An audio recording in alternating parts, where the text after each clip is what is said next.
more. So what you've got is a capitalist employer class whose majority thinks they can safely ignore the mass repercussions. Nothing will happen.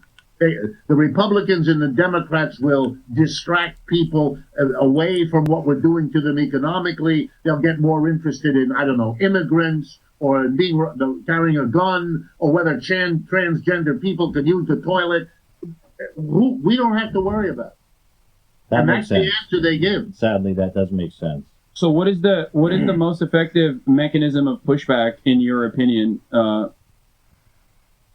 It's exactly what we were just talking about. Let me give you an example. As I'm speaking to you, in three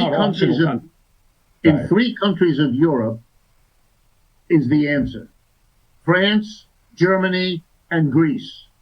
In all of those countries, masses of people are letting the power structure there, both the political power structure and the business leadership, know that there are limits.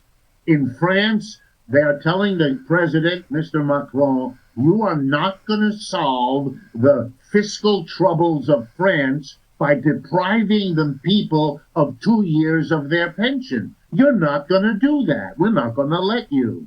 In Germany, all the railroad stations and all the airports are closed because the workers are on strike. And the issue there is the inflation. You are not going to jack up the price of oil and gas for all of us and then not change our wages. And we're not going to tolerate it. And Greece, you might find, is even the most interesting. 4 weeks ago, they had a terrible train wreck, worse than the one we had in East Palestine, Ohio.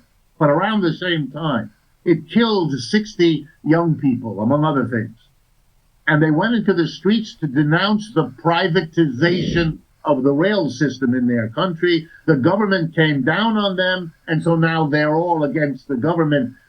This is making everybody stop and pay real close attention. The polls in France. My father was French. I speak French. I have since I've been a kid.